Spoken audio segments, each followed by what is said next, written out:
Hola, ¿qué tal? ¿Cómo estáis? Mi nombre es José Antonio Méndez, os mando un saludo desde la ciudad de Cáceres y os doy la bienvenida a un nuevo episodio de Comentarios desde la Barrera.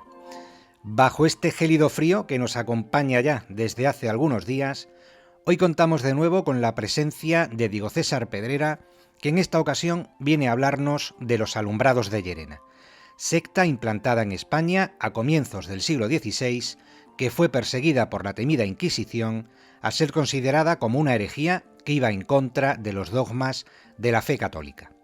Pero en realidad, tal y como el propio César se encarga de aclarar, habría que hablar, en sentido estricto, de los alumbrados de Extremadura, y no solo de Llerena, puesto que los encausados por el Santo Oficio procedían de varias localidades extremeñas y porque además el foco principal se situaba en Zafra y no en Llerena. Pero sea como fuere, el caso es que este ha sido el nombre que ha pasado a la historia, sobre todo también porque fue en Llerena donde se celebraría el auto de fe que el 14 de junio de 1579 sentenció a los principales discípulos y cabecillas de esta secta.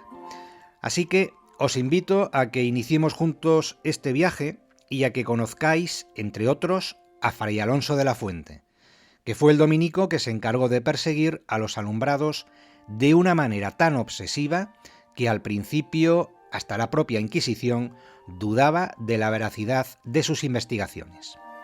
¿Cómo se desarrollaron los acontecimientos y cómo fue posible que un grupo de clérigos lograran aprovecharse de unas beatas para satisfacer sus más execrables instintos libidinosos? ¿El brote de Llerena fue realmente una herejía o se trataba, por el contrario, de una pandilla de sacerdotes de escasa o nula fe y con evidentes dificultades para obedecer el voto de castidad? Pues estas cuestiones y otras muchas más son las que iremos despejando a lo largo de la charla de hoy. Sin más, os dejo en compañía de Diego César Pedrera y de los alumbrados de Extremadura.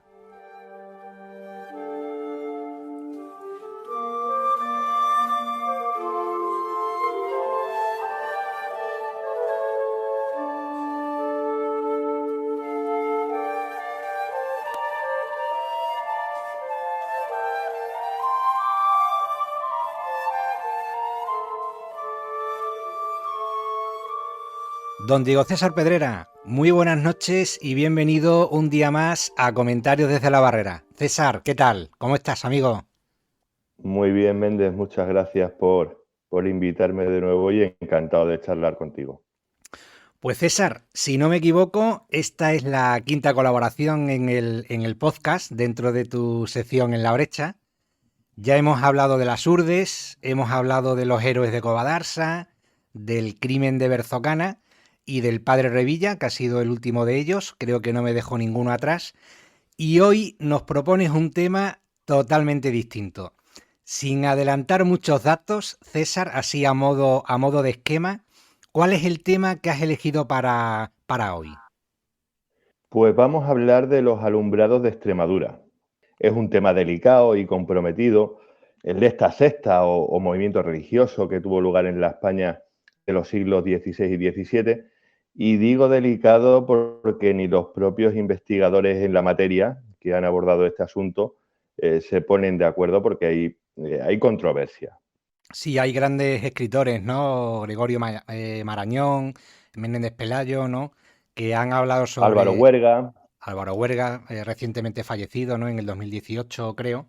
Pero César, si te parece bien, como solemos hacer a menudo en el podcast cuando estamos en tu sección, si me lo permites, y para centrar el asunto en sus coordenadas históricas, pues creo que para que podamos entender mejor los acontecimientos, tenemos necesariamente que hacer referencia a 5 hechos históricos de gran relevancia y que por orden cronológico son los siguientes.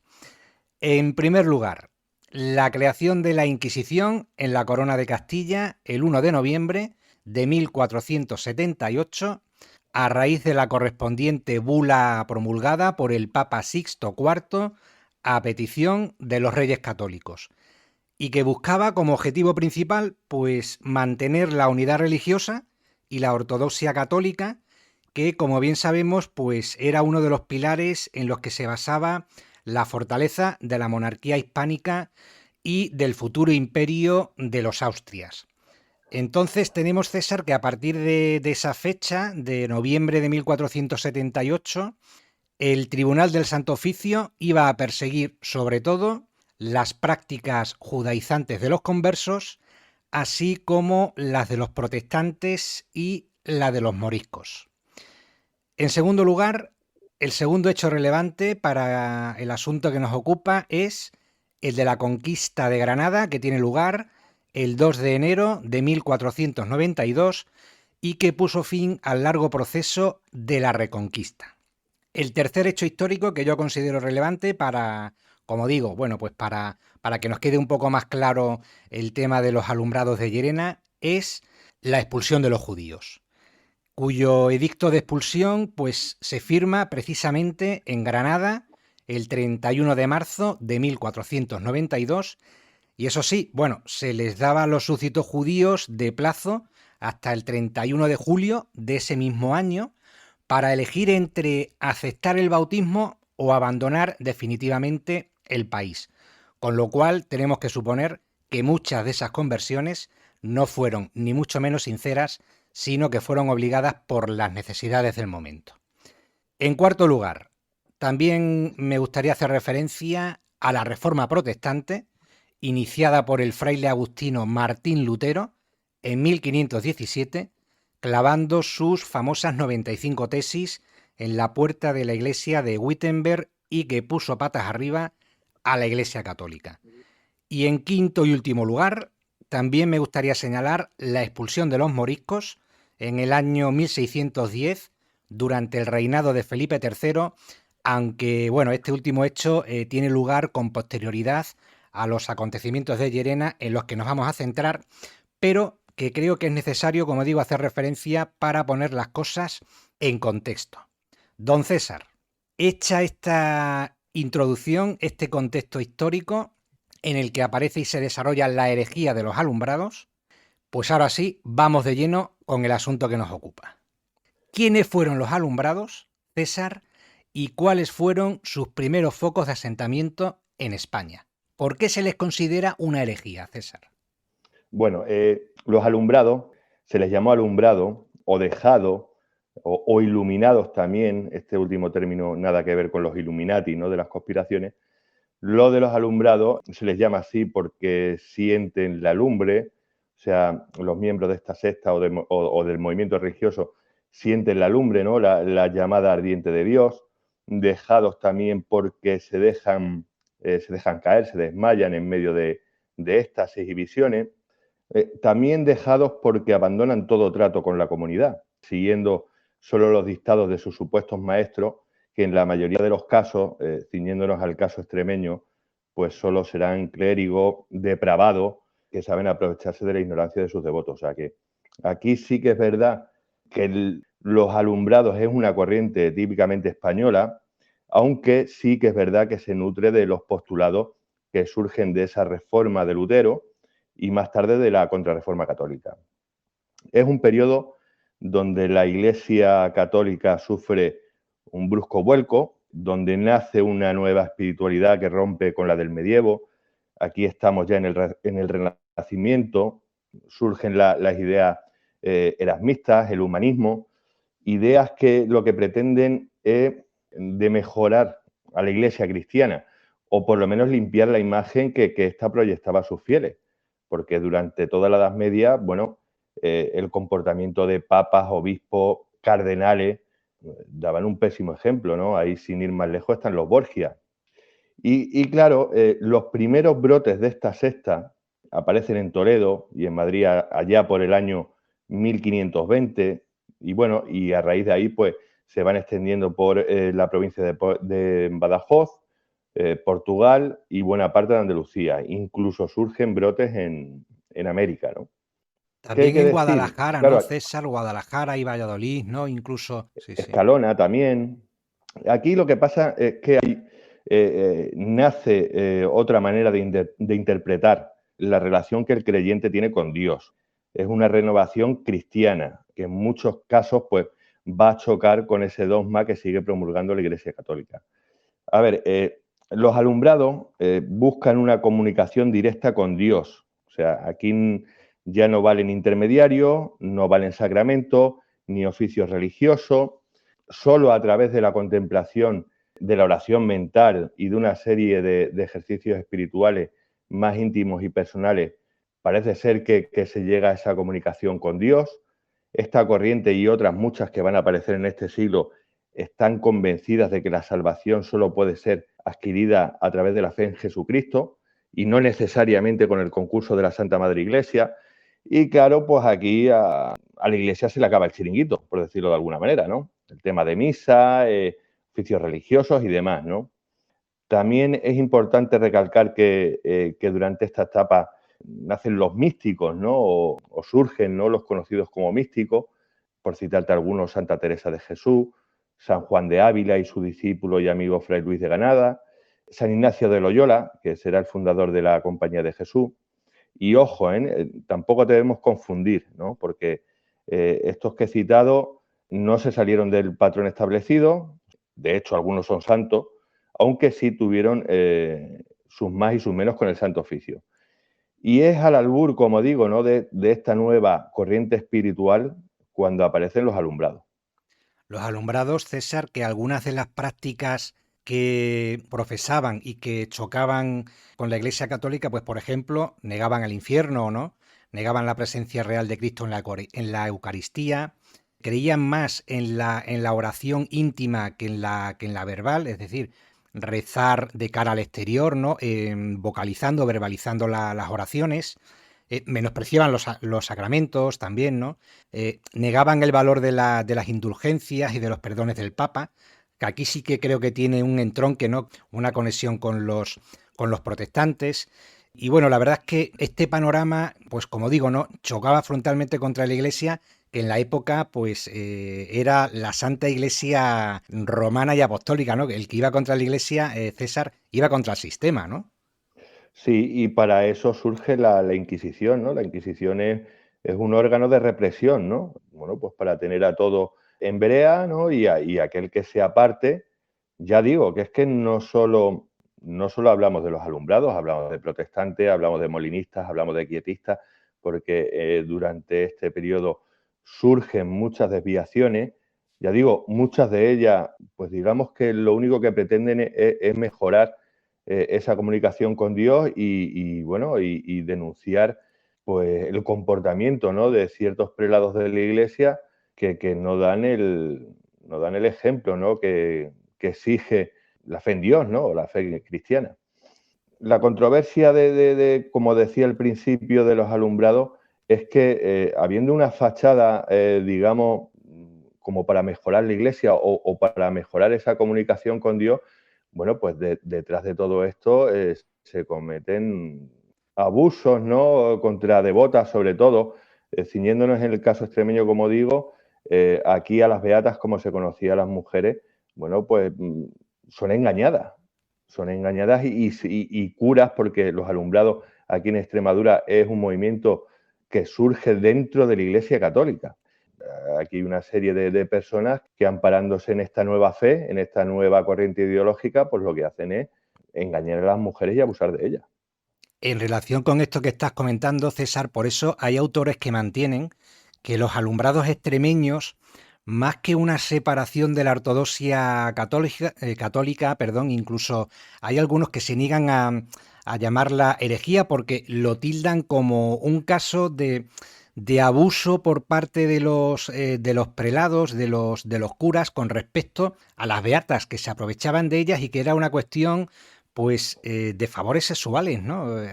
Ya te digo, hay autores que niegan que la corriente extremeña, distinta de la castellana y de la andaluza, pues tenga ese carácter de herejía por todo esto que estás comentando, ¿no, César? Sí, aquí lo que va a surgir de todo esto, o lo que personalmente a mí me da a entender, es que aquí hay unos sacerdotes, unos frailes que no llevan bien el celibato, simple y llanamente. Y por eso cometen todas estas aberraciones que vamos a ver un poquito más adelante. Y que se Hay que aprovechan de la decir, ignorancia, ¿no? De las beatas, ¿no, César? Totalmente, totalmente. La documentación acerca de los miembros de esta secta está bien documentada, ¿no? Y ha sido estudiada por ilustres investigadores como el paisano Vicente Barrantes, el jesuita Strain, el escritor Menéndez Pelayo o, como digo, el religioso Álvaro Huerga. O sea, que hay donde tirar, ¿no? Cada uno con una opinión, con una visión, ¿no? de todo este diferente al de los anteriores. Y bueno, sin ir más lejos, el trabajo de Álvaro Huerga, que es el último estudio en profundidad, ¿no? El más documentado y el más reciente, pone a caer de un burro a los tres anteriores, ¿no? Que te he mencionado, ¿no? Bueno, a Vicente Barrantes lo tilda de acarreador de papeles viejos, sin ir más lejos. Pero la historia de los alumbrados de Extremadura la conocemos gracias a otro paisano, a Fray Alonso de la Fuente, que fue precisamente quien descubrió la sexta, por casualidad además, ya lo veremos, y quien más tarde pues la persiguió de manera obsesiva durante 10 años hasta conseguir acabar con ella.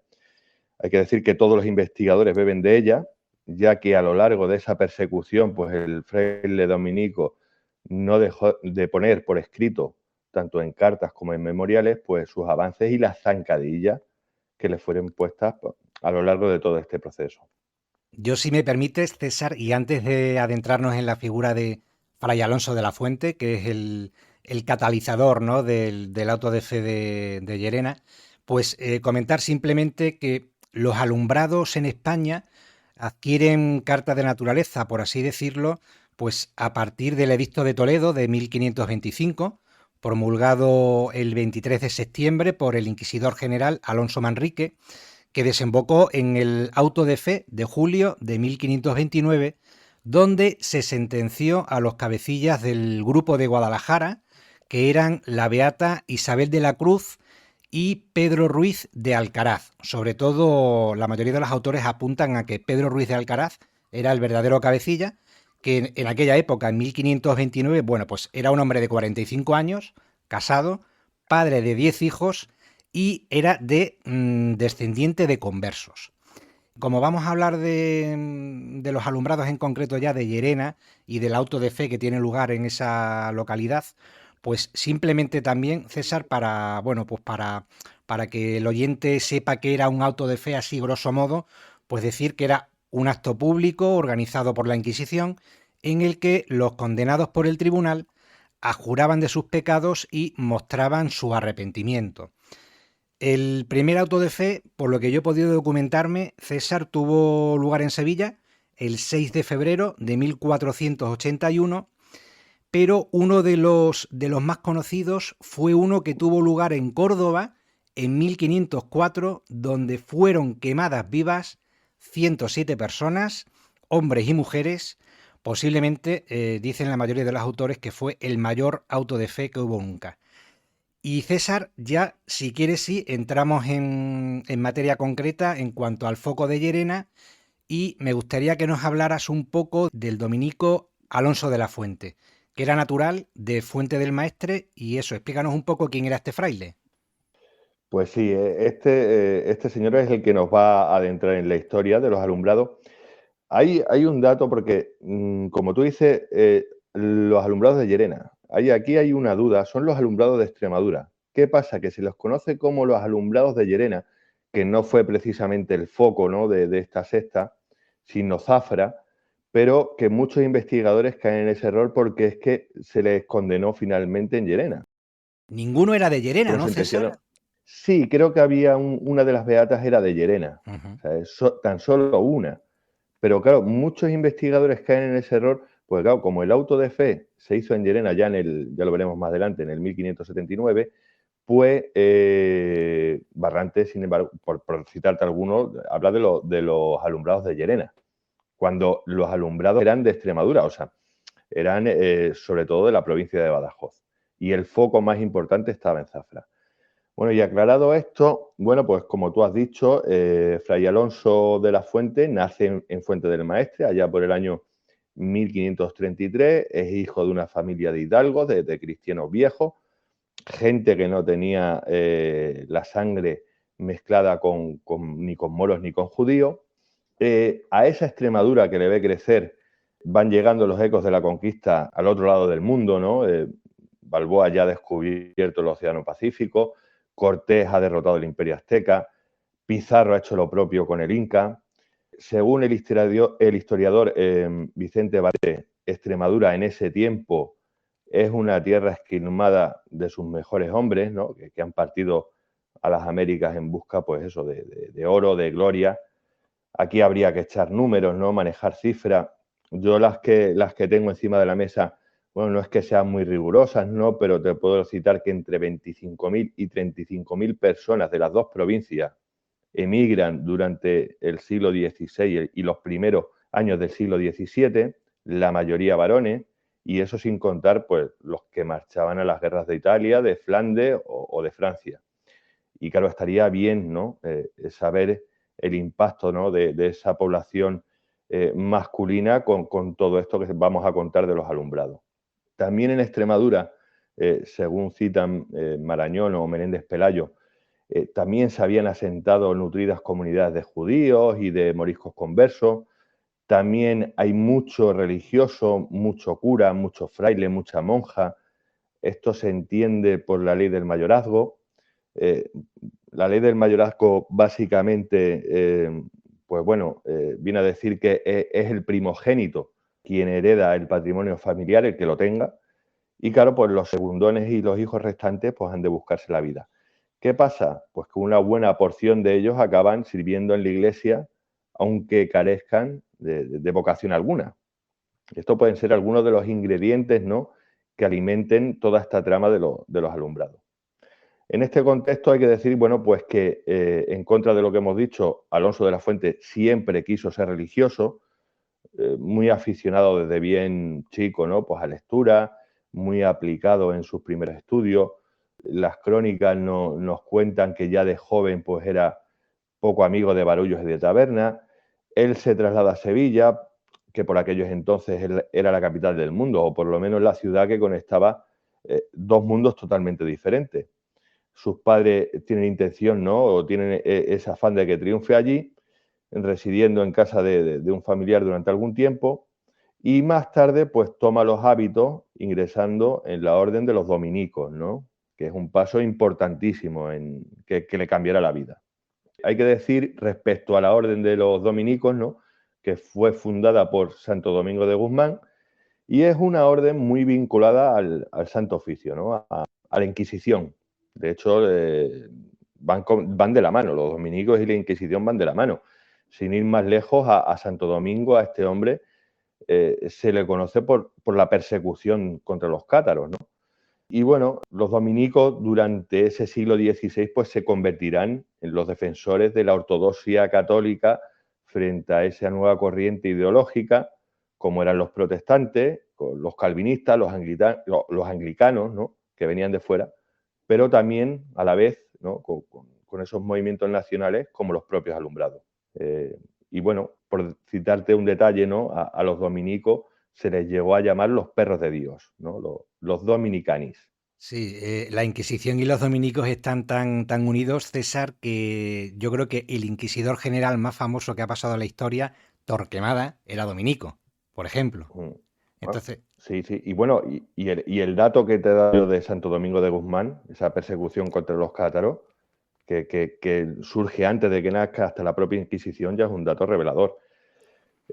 Volviendo a nuestro personaje, bueno, pues obtiene la cátedra en teología, pero con el tiempo cambia la enseñanza por el púlpito, siendo destinado a un convento de Badajoz como predicador oficial, como calificador del Santo Oficio, y cuando abandona Sevilla y regresa a su tierra natal, pues tiene 37 años y desconoce por completo aquello que va a encontrarse, que no es ni más ni menos que uno de los mayores brotes de alumbrados que surgen en la península. y se lo encuentra, si no tengo mal entendido, César, cuando regresa a su pueblo para pasar unos días por Navidad y se da cuenta que dos de sus sobrinas están abducidas, por así decir, por el movimiento alumbradista, ¿no? Así es, ¿no? Él marcha, ¿no? Él va a pasar unos días durante las Navidades de 1570 a su pueblo y allí conoce a otro teólogo, ya mayor el hombre, es otro predicador, al que se refiere como teatino, Teatinos es el término que él emplea para referirse a los jesuitas, ¿vale? Y esto va a ser importante porque ya lo vamos a ver un poquito más avanzado también en la pugna que existe entre dominicos y jesuitas. El nombre de este señor es Gaspar Sánchez, que goza de fama de santurrón en el pueblo y que se hace acompañar de una pequeña corte, un séquito de beatas, ¿no? Y como tú bien dices, una de sus sobrinas forma parte de ese cortejo. Es una muchacha de tan solo 17 años, hija de su hermana, que tiene una apariencia así retraída, sin demasiado trato hacia los demás, salvo con sus maestros espirituales. La estética de su sobrina le llama poderosamente la atención, ¿no? Porque tiene el pelo corto, está pálida, delgada en exceso, ataviada así con un recio sayo pardo como a modo de hábito, aunque no pertenezca a ninguna orden religiosa. Y claro, pues el dominico se extraña, ¿no? Percibe, ¿no?, una nueva religiosidad en esas mujeres piadosas que acompañan al teatino, que nada tiene que ver con la tradicional, porque están muy fanatizadas en su fe, además una fe ciega, ¿no?, hacia sus maestros, siempre recogidas en la contemplación y en esos singulares ejercicios espirituales que ellas realizan con el fin de obtener esa comunicación directa, pues bueno, a través de trance, a través de arrebatos místicos, hasta experimentar ese éxtasis, ¿no?, donde caen desmayadas pues en mitad de alucinaciones. ¿Qué ocurre? Que estas comunidades cerradas, que él desde un principio considera heterodoxas y que hasta la fecha, dato muy importante, hasta la fecha no han sido investigadas por la Inquisición, pues resulta que están bien implantadas en numerosos pueblos de alrededor, ¿no? Para ubicarnos, el triángulo que podemos trazar entre Badajoz, Mérida y Llerena, esta última sede del Santo Oficio, aquí en Extremadura, está cuajado de alumbrado, ¿eh? Ahí ese movimiento ha prosperado con una facilidad terrible. Entonces, claro, él va recorriendo estos pueblos y predicando en los púlpitos de las iglesias, y ahí va reconociendo a esas beatas, ¿no?, siempre con la misma estética, y también a esos falsos profetas que las adoctrinan en la perfección. Todos esos falsos profetas son religiosos, ya decimos que es un movimiento que surge dentro del seno de la Iglesia Católica, son sacerdotes, son frailes, son hombres de Dios, ¿no?, como él, pues que han caído en la mayor de las herejías. Y aquí, bueno, pues Alonso de la Fuente empieza a ver la mano del demonio detrás de todo esto. Te iba a preguntar, César, precisamente que yo, por lo que he podido leer, Alonso de la Fuente estaba obsesionado con esta herejía. Es decir, como tú acabas de decir, veía fantasmas por todos sitios. Cualquiera que se saliese un poco del dogma de la fe católica, poco menos que lo tachaba de hereje, de alumbradista. ¿Qué hay de cierto en esto, César? ¿Se extralimitó Fray Alonso de la Fuente en sus funciones a la hora de señalar a estos nuevos herejes? Esa es una de las controversias, la polémica, ¿no?, de muchos historiadores, ¿no?, que es la fuente primigenia, que es Alonso de la Fuente, ¿no?, y valga la redundancia. Pero claro, es que aquí hay un patrón claro, ¿no?, de secta pura y dura. Eso es innegable, porque las alumbradas, ¿no?, estas beatas, son arrancadas de sus familias, a veces de sus esposos o de sus futuros matrimonios, ¿no?, ya que ya tienen concertado, y se abandonan al discurso del iluminado de turno, ¿no?, que les prometía la perfección de su alma. Los alumbrados, como ya hemos dicho, no rezan, solo se entregan a la contemplación y a la oración mental. Lo de acudir a misa cuando se va es para dar una imagen de santidad en medio de gemidos, de espasmos. Solo se confiesan ante sus clérigos de confianza, le deben obediencia, también secreto. Y para apartarse más de la sociedad, nacen esas congregaciones de alumbrado, donde solo ellos se reúnen aparte, que serán los conocidos como conventículos, que acabarán siendo poco menos que prostíbulos, donde los cabecillas de esta secta pues dan rienda suelta, ¿no?, a sus más depravados instintos sexuales, con la excusa perfecta, ¿no?, de esa unión con Dios. Y Alonso de la Fuente va recabando datos y testimonios allí por donde recala, ¿no? Y se va dando cuenta, ¿no?, del negocio, del lujurioso tinglado, ¿no?, que se ha montado unos cuantos de pájaros. ¿Qué pasa? Que desde el principio, desde los primeros informes que el dominico redacta para la Inquisición de Llerena, para ser más concreto, advierte de esta lepra social que suponen los alumbrados y el peligro que corre la Iglesia si no se ataja cuanto antes. Este hombre, lo que tú dices, empieza a ver fantasmas, demonios alumbrados por todas partes, ve la mano del demonio. Bueno, sin ir más lejos, en uno de esos memoriales que redacta, habla de una enorme serpiente con cabeza de ternera que vagaba por los campos de Zafra, para que nos demos cuenta. Pero claro, todo esto hay que verlo con los ojos de los hombres y mujeres de ese tiempo, ¿no? Donde Dios, donde el demonio, donde la muerte estaba mucho más cercana. En un primer momento, Y nada, sí, sí. no, te iba a decir, César, que en un primer momento, por lo que se ve, los memoriales que eleva Fray Alonso de la Fuente a las autoridades inquisitoriales, no es que le hicieran mucho caso precisamente, ¿no? No, él se pega durante los 3 primeros años, a Fray Alonso de la Fuente no le hace caso nadie, ni tan siquiera el Santo Oficio, que lo ve como un loco o, en el mejor de los casos, como alguien que se ha extralimitado en sus funciones, ¿no? de predicador. ¿Qué pasa? Que esto hace que los alumbrados se crezcan, incluso son los propios alumbrados los que acusan a Fray Alonso de la Fuente ante la Inquisición, porque dice que este señor lo único que quiere es perseguir la virtud y sembrar la discordia allá por donde pasa. Lo llegan a tildar del anticristo. Y es que es verdad, porque allá por donde recala el fraile, pues se abstiene con los alumbrados. Y ya digo, lo ridiculizan en más de una ocasión. Sin ir más lejos, en su pueblo natal, se las ve con Mari Sánchez, una beata de 24 añitos, que, bueno, pues tiene también fama de ser mujer santa, o por lo menos que sufría revelaciones divinas en mitad de terribles ataques donde gemía y se retorcía como una posesa. Esto, por lo visto, le ocurría a esta mujer cuando faltaba algún día a comulgar, por el hambre que tenía del Señor. Y aquí hay un episodio muy curioso bueno, que acaba en escándalo, porque después de que Fray Alonso de la Fuente predique en el púlpito de la iglesia de Fuente del Maestre, pues esta doncella, que estaba soltera, sube al púlpito donde antes había predicado el dominico, y ante un aforo, ante una iglesia a reventar de fieles, lo retó a debatir con ella, llamándolo bachillerejo. O sea, tú fíjate. Y comenzó a gritarle que la fe, que la fe de ellos, la de los alumbrados, era mucho mejor que la suya. Claro, aquí se organizó un buen escándalo porque la beata se atrinchera en el púlpito, negándose a bajar, y tuvo que venir la justicia, ¿no?, a reducirla de malos modos, ya que la mujer, pues, opuso fiera resistencia.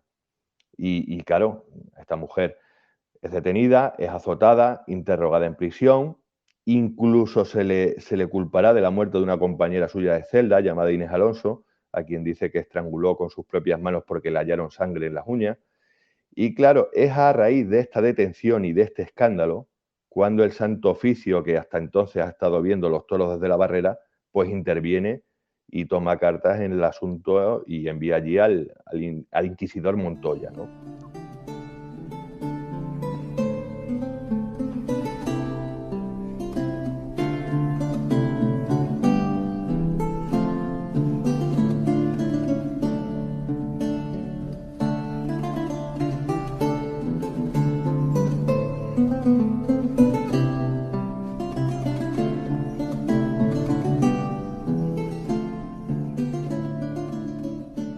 Y a partir de ahí, César, supongo que se suceden las detenciones, ¿no? No solamente de esa Sí, beata. aquí ya empieza, ya como decimos, el Santo Oficio se lo toma en serio, mandando al inquisidor Montoya, ¿no?, que va de la mano con Fray Alonso de la Fuente, y en Zafra, que como te decía, es el foco principal de la secta, y no en Llerena, donde finalmente fueron juzgados, pues se descubre a los cabecillas, ¿no?, de esta organización, con el bachiller Hernando Álvarez al frente, ¿no? Este señor es un clérigo de 50 años, predicador, vecino de Villanueva de Barcarrota, es el capitán de la cuadrilla, tal y como Fray Alonso lo cita en sus informes, y el influjo que este hombre ejerce sobre las beatas y el resto de miembros, ¿no?, del grupo religioso es poderosísimo, ¿no?, porque es un hombre revestido de un aura de santidad, con fama de buen orador. Incluso se dice que los obispos de Badajoz lo tenían por un sacerdote ejemplar. Y claro, con ese cartel, Hernando Álvarez promulga su propia doctrina, ¿no? Que no es otra que la de intentar aprovecharse de esas mujeres, ya no solo sexualmente, sino también económicamente, porque aparte de incitarlas para que pequen carnalmente, también les pide que les isen dinero, ¿no? En sus casas o a sus familiares con la excusa, bueno, pues de dar limosna, sufragar misa, caridad y demás. Y este es el pájaro que dirige todo el cotarro, ¿no? Alguien que si alguna vez tuvo vocación, pues la perdió por el camino, ¿no? Convirtiéndose en el auténtico gurú de esta secta. En la misma Zafra, fíjate, tenemos conocimiento de una discípula llamada María González, una viuda, a quien se la conocía como la Celestina del grupo, también es vecina de Villanueva de Barcarrota, de 50 años. Esta señora monta uno de esos conventículos ahí en Zafra, a donde acudían a recluirse las beatas en oración, a comulgar, a confesarse solo con los maestros de la secta en reuniones nocturnas. Claro, allí había mucho trajín de cura y entrando, ¿no? de ese burdel, como lo citan Barrantes o Méndez Pelayo, y claro, nos podemos hacer una idea, ¿no? de lo que pasaba allí, porque estas mujeres, como decía al principio, viven engañadas y privadas de casi todo, porque, verás, durante días se alimentaban casi en exclusiva a base de hostias consagradas. Es que además hay todo un afán por parte de los maestros para que las beatas tomen cuantas más hostias mejor, y a la que se resiste, pues no se le duda en forzarla para que abra la boca. Según el cabecilla, según Hernando Álvarez o cualquiera de sus secuaces, cuantas más hostias tomen, más gracias de Dios tendrá, ¿no? Y claro, pues estas mujeres viven allí recluidas como en una especie de nube, perdidas, tan pronto se les aparecía Jesucristo como veían perros, gatos o cabras, vete a saber lo que llevaban esas obleas, ¿no? Si no las drogaban, y esto es una hipótesis personal, porque algunas beatas, algunas mujeres afirmarán durante los procesos ante los inquisidores que el pan consagrado tenía un sabor extraño. No hay que olvidar tampoco que a los alumbrados se les culpará, entre otros cargos, de hechicería. Y respecto a esto hay un dato bastante curioso, porque más tarde, cuando estalle todo esto y la secta llega a oídos de la corte y el rey Felipe II, y se envía allí al inquisidor Francisco de Soto y Salazar, ¿no? Que era obispo de Salamanca, para que se haga cargo del auto de fe que se va a preparar, pues este señor, este obispo, morirá supuestamente envenenado por la secta a través de un médico que le trataba por una dolencia de orina. Este dato no está confirmado y, dependiendo del historiador que aborde el asunto, pues le dará más crédito o directamente se descartará por tratarse de un bulo, pero que no deja de ser curioso. César, desde que se producen las primeras detenciones hasta que se celebra el auto de fe, el domingo 14 de junio de 1579, pasan entre, bueno, pues 5, 6 años. Los detenidos pasan a ingresar las celdas de la cárcel del Santo Oficio en Llerena. Las condiciones tienen que ser, bueno, no me las quiero ni imaginar, ¿no? Las artimañas del Santo Oficio para extraer la confesión de los acusados también ya conocemos cuáles son. Incluso creo que alguno de los detenidos llega a morir antes, no solamente el caso este de presunto asesinato que tiene lugar entre dos de las detenidas, perdón, sino que algunos mueren por las precarias condiciones de vida que tienen lugar en la cárcel, ¿verdad? Totalmente. Porque nos tenemos que hacer una idea de una prisión, ya no porque sea de la Inquisición, ¿no? Porque cualquier cáncer del Estado, De aquella el época. tormento, claro, de aquella época, era el tormento, era el pan nuestro de cada día. Y claro, pues todos estos hombres y mujeres que van a dar con sus huesos entre rejas, pues lo pasan ¿Por qué, realmente mal, y a por base qué, de tortura. y por qué pasa tanto tiempo desde que son detenidos hasta la celebración del auto de fe? César, estamos hablando de 5 o 6 años para confirmar la acusación por parte de Fray Alonso de la Fuente. Quería asegurar, aunque me parece que cuando se celebra el auto de fe, casualmente, Fray Alonso de la Fuente no está en Llerena, ¿no? Ha sido como, no sé si lo destierran a Portugal o eso es un hecho posterior. Sí, sí, mira, te lo voy a contar, porque mira, aparte de Hernando Álvarez, del Cabecilla. También habría que citar a unos cuantos más, ¿no? Como Francisco de Mesa, ¿no? Que tiene 45 años, también clérigo de Zafra, con antecedentes conversos, o sea que era un cristiano, ¿no? De los considerados despectivamente como nuevo, que no dejaba de ser otro depravado, ¿no? Que según nos cuentan las crónicas, tenía particular arte para introducir a sus beatas la lengua en la boca. Aquí hay que decir que tanto Fray Alonso de la Fuente como los cronistas que van a venir luego después procuran, por aquello del decoro, ¿no? Pues no tocar ciertos detalles que podrían considerarse hasta pornográficos en la época. Otro en la lista es Cristóbal Chamizo, también de Zafra, de 34 años. Es el cura más joven, ¿no? De todo. Este le decía, ¿no? A las beatas que no era pecado fornicar con hombres santos, pues solo de estos y de mujeres piadosas podía salir el propio Mesías. Y con este cuento, pues engatusó hasta más de 30 beatas, muchas de ellas, pues, inocentes doncellas y también muy incultas, ¿no? Este Cristóbal Chamizo ya también se las había visto antes con el Santo Oficio. Digamos que hubo una redada, ¿no? General. Se detuvo a muchísima gente. Lo que pasa es que el proceso se llevó a fuego lento, nunca mejor dicho.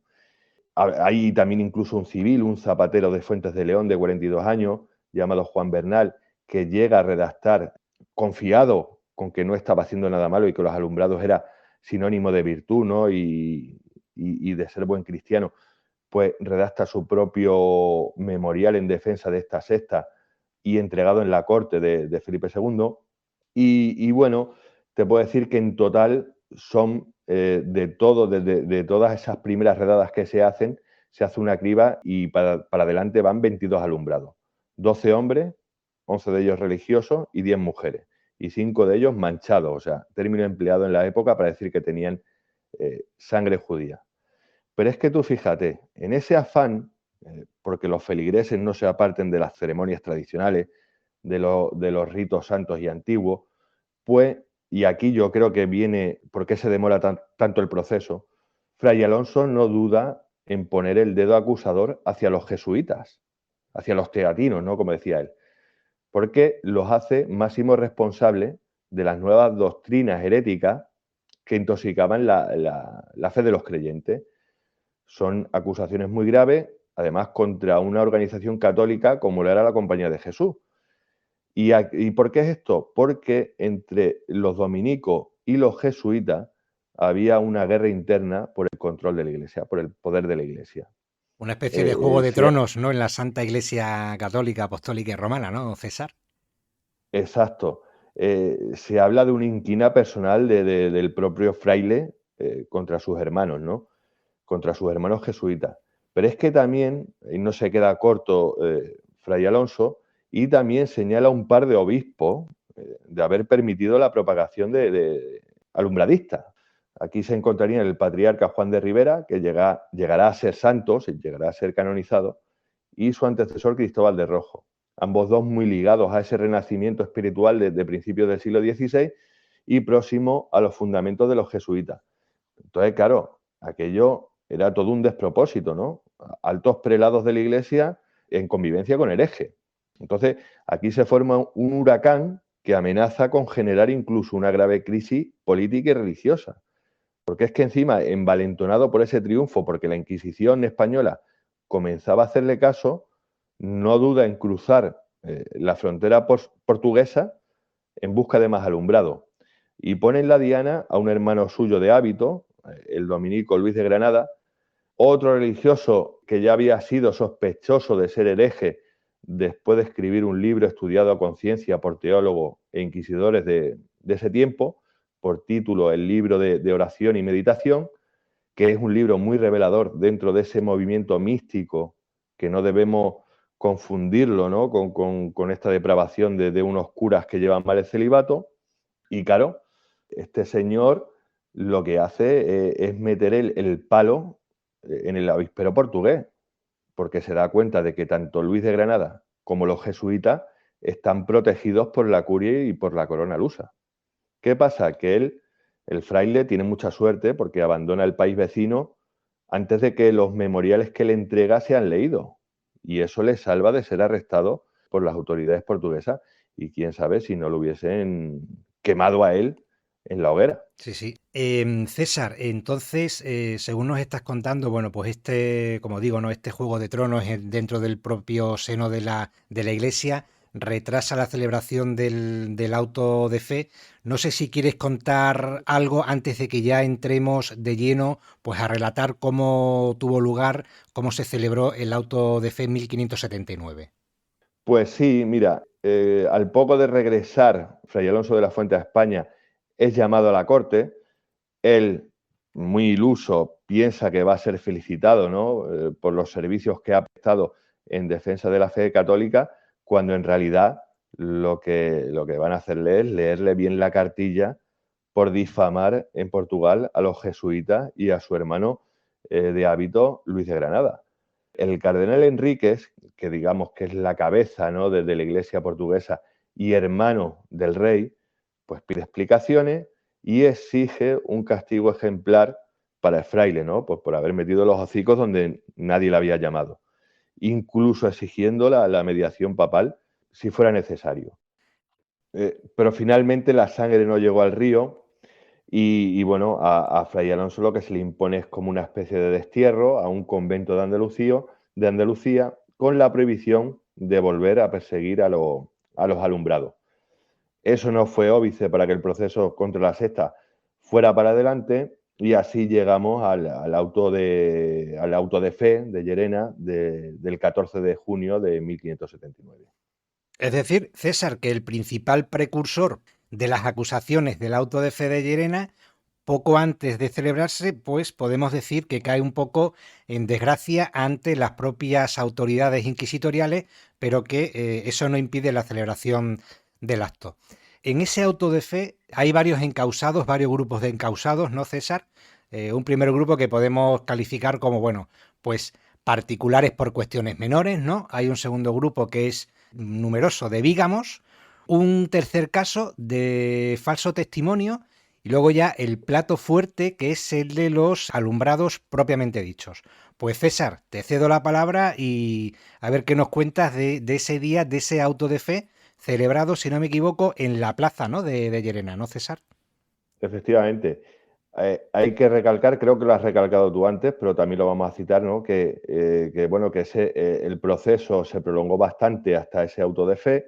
3 detenidos murieron entre rejas sin poder soportar por los rigores de la cárcel o los tormentos que se le aplicaban los inquisidores. Véase potro, véase vueltas de cordero al brazo, garrote en las piernas, jarrillo de agua. Pero también es cierto, ¿no?, y es importante, que durante ese tiempo también se depuró la causa sin consecuencia para numerosos detenidos que nada tenían que ver con los alumbrados o por lo menos con aquellas prácticas más aberrantes. Ese domingo 14 de junio de 1579, la Inquisición monta su circo macabro, además con perdón del circo, que aquí no tiene nada que ver, pero monta ese infame escenario, ¿no?, en Llerena, con toda su parafernalia, procesión, misa, paseillo por las calles hasta el tribunal, ¿no?, instalado en la plaza pública, con los reos ataviados, ¿no?, con ese San Benito, ¿no?, ese capirote y ese hábito denigrante que los señalaba como enemigos de la fe, expuestos a la vergüenza y al escarnio de la muchedumbre, porque esto, claro, esto también hay que decir que la masiva afluencia, ¿no?, de visitantes convierte toda aquella en una romería siniestra. Allí acude gente de todos los sitios, ¿no?, vendedores ambulantes, ventas y posadas a reventar, campamentos instalados a las afueras de Llerena, con reuniones nocturnas donde corre el vino, ¿no?, a sus anchas. Entonces, aquello se convierte en un entretenimiento, ¿no? Un teatro horrible, pero con actores de verdad, que no fingen, ¿no? Porque son personas que llevan años arrestados en cárceles secretas donde padecen horribles tormentos, pues para extraerles esas confesiones y que ahora pues se enfrentan a su propio juicio final en la tierra. O sea, esto es muy duro, ¿no? Y es una lacra que España ha tenido que padecer a lo largo de muchos siglos. Luego también te voy a decir una cosa, la mala prensa, con razón, se la lleva la española, pero la Inquisición de otros países de Europa fueron todavía más crueles que la española, Bueno, bastante más la crueles. francesa sobre todo. Para empezar, Y la alemana. la Inquisición originaria nació en Francia, creo. Y la alemana, por Y supuesto. la alemana es, o sea, la Inquisición protestante es mucho más criminal que la española. Que eso no exime de culpa la nuestra, ojo, que yo no voy a ser yo quien defienda a la Inquisición española. Sí, pero es cierto, César, que la leyenda negra en España la inventan países extranjeros y los que más se creen esa propia leyenda negra, por desgracia, pues somos los propios españoles, ¿no? Sí, el bulo le salió redondo, porque somos unos pardillos. Aquí nos hemos tragado cada bulo cuando, por ejemplo, Inglaterra, bueno, esto ya es meternos en jardines, pero Inglaterra, que ha tenido una colonización muchísimo más cruel que la española, al final quien pagamos el pato somos nosotros. Sí, sí, así es. Pues César, yo si me lo permites, como yo supongo que tú te vas a centrar sobre todo en este auto de fe de Llerena, en el grupo de los alumbrados, a modo de curiosidad, como he dicho anteriormente, había tres grupos. En cuanto a los particulares, pues decir que eran 14 hombres, dos de ellos portugueses, y había también dos mujeres, una portuguesa, y se les acusaba, César, de cuestiones menores, ¿no? Siempre entre comillas, sobre todo porque estamos hablando de una época en la que te podían quemar vivo, ¿no? Hubo alguno que dijo que comer en Viernes Santo palomas robadas, pues que estaba bien, por ejemplo, ¿no? O que afirmaba que Mahoma, pues murió cristiano y casi santo. Había otro que decía que, bueno, que los clérigos no tenían capacidad de convertir el cuerpo de Cristo en pan ni en vino. Y otro hubo, un judío converso que se equivocó, César, en público a la hora de rezar. Entonces, bueno, esto, como digo, bueno, aquí nos reímos, ¿no? Pero en fin, la verdad es que resulta curioso, ¿no? Que a uno le juzguen por este tipo de hechos. También había un grupo de polígamos, ¿no, César? Que decían, bueno, pues que no era malo fornicar ni con prostitutas ni con cualquier mujer que no fuera la tuya. Y a este grupo de encausados, César, bueno, pues se les impuso penas menores, ¿no? Como sobre todo se ceñían, pues a arrepentirse, ¿no? A jurar de levi, que se llamaba. Y bueno, pues sí, recibieron algún azote, ¿no? Y en algunos supuestos, incluso hasta dentro de las posibilidades del propio reo, alguna pena económica, alguna pena pecuniaria. Pero César, yo te cedo la palabra para que te centres sobre todo, como digo, en el grupo de los alumbrados. Sí, hay también en ese primer grupo, ¿no? Sí, también hay una mujer, ¿no? A la que se le juzga por falso testimonio, por denunciar a su yerno de romper un crucifijo durante el Jueves Santo. Y luego lo que pasa es que esta señora se llevaba mal con su yerno porque por lo visto pegaba a su hija y también es bastante curioso, ¿no? Este caso. Ya por la tarde, ya centrándonos en el plato fuerte, ¿no? Viene la causa de los alumbrados. Muchos esperaban que se encendieran no las barbacoas de Dios aquella tarde en Llerena, ya que los cargos contra los miembros de esta secta pues eran muy serios, ¿no? Ya hemos dicho que se les acusaba de hechicería y de brujería.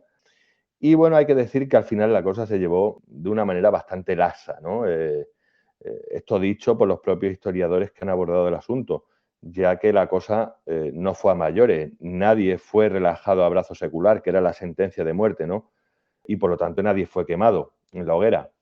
Digamos que ellos, ¿no? Los varones, fueron juzgados poco más que por ser unos curas deshonestos y ellas unas zorrillas desviadas, ¿no? Aquí, salvo Mari Sánchez, que sin duda fue la más beligerante del grupo, quizá la más convencida en su creencia de alumbrada, que incluso salió amordazada, ¿no? Al auto de fe para que no propagara su discurso de alumbrada, pues el resto ya venía arrepentido y confesadas sus culpas, ¿no? En las cárceles secretas de la Inquisición, y de ahí que no fuera necesario prender ninguna lumbre, o sea, no había ningún relaso. El cabecilla, por ejemplo, el cabecilla Hernando Álvarez y sus inmediatos son castigados a tandas de hasta 300 latigazos y condenados a servir sin sueldo en las galeras de su majestad, o sea, a remar durante 6 o 4 años. Otros son desterrados, al que se le ve que tiene posibles, pues se le impone fuertes multas económicas. Ellas también son azotadas, aunque en menor número de latigazos, también alguna sufre destierro. Y Mari Sánchez, pues dicen que fue encerrada de por vida por haber dado muerte a su compañera de celda, que no era alumbrada. Esta señora a la que supuestamente mata en prisión era una judía arrepentida y por lo visto que cumple cadena Ese perpetua. asesinato lo dan, por cierto, en la sentencia del auto de fe, César. Sí, Vale. sí, Ujú. sí, y por eso es encerrada de por vida.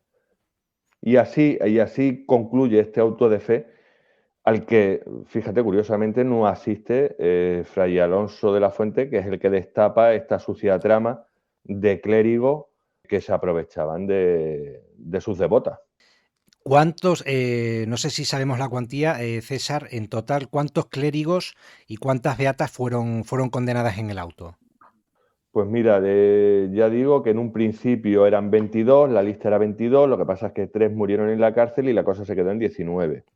12, si no me equivoco, eran varones, uno de ellos civil, el resto religioso y el resto 10 mujeres, ¿no? Y nada, muy triste, ¿no? Porque ya digo, eh, se pasaron mucho tiempo en prisión, 3 de ellos murieron entre rejas después de padecer esas perrerías, ¿no? Que le hacían los inquisidores para arrancar las confesiones. Y así, digamos que se purgó la secta aquí en Extremadura. ¿Qué pasa? Que luego el movimiento pues, se trasladó a Sevilla y más tarde a la América, ¿no? Colonizada. César, si hablamos de los alumbrados de Llerena, tenemos que hablar necesariamente, y ya vamos cerrando el episodio de hoy, de una obra que en su día fue bastante afamada, se publicó en 2008. El autor es Víctor Chamorro y el título es precisamente Los alumbrados. No sé si has leído la obra, César, no sé si quieres dar tu opinión sobre Víctor Chamorro y sobre esta... Bueno, es una novela historiada, ¿no? No, le tengo muchas ganas. Y mira que Víctor Chamorro para mí es de mis autores de cabecera, es de mis favoritos. Y le tengo muchas ganas a la novela, lo que pasa es que hasta el momento no he podido conseguirla, pero vamos, que no creo que tarde en caer. Y después de haberme informado del tema, pues con más ganas todavía. Sí, yo creo que a nivel de prensa y de medios de comunicación, bueno, pues el asunto de los alumbrados de Llerena recobró vida, por así decirlo, a partir, ya digo, pues de esta obra de Víctor Chamorro. Y César, bueno, pues no sé, para concluir me gustaría pedirte tu opinión, al igual que al principio comentábamos que no se tenía muy claro por parte de los autores que se habían dedicado a este asunto, de si se trataba de una herejía, de una desviación de la ortodoxia católica, o si fue un caso de pillos que se aprovecharon, de pillos curas y sacerdotes, clérigos que se aprovecharon de la ignorancia de las beatas. ¿Cuál es tu opinión? Hombre, hay un trasfondo, ¿no? Hay un trasfondo, hay una corriente, una nueva corriente religiosa que surge, pues eso, pues lo que hemos dicho al principio, aparte de la reforma de Lutero, de la contrarreforma católica, hay un nuevo sentir, ¿no? De esa espiritualidad. Ahí están los místicos que están fuera de toda sospecha, como Santa Teresa de Jesús.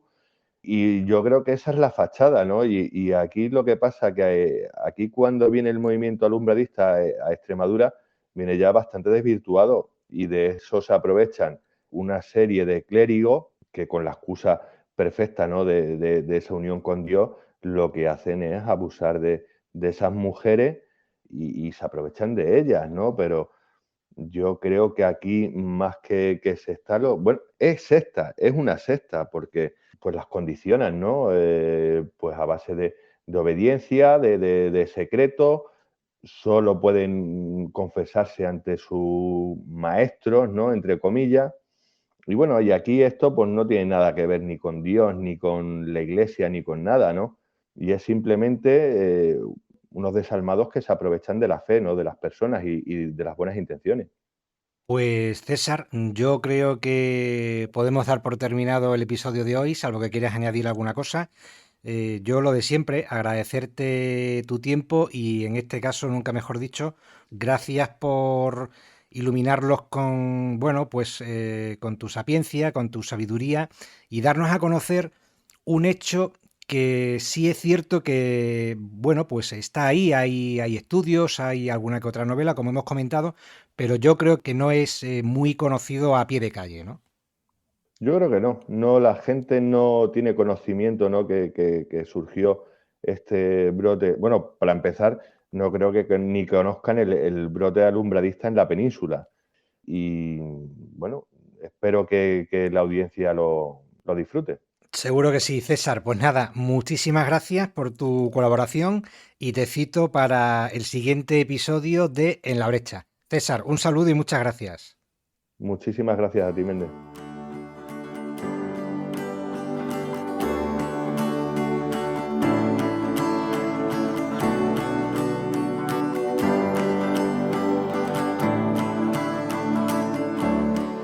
Y hasta aquí, queridos oyentes, el episodio de hoy.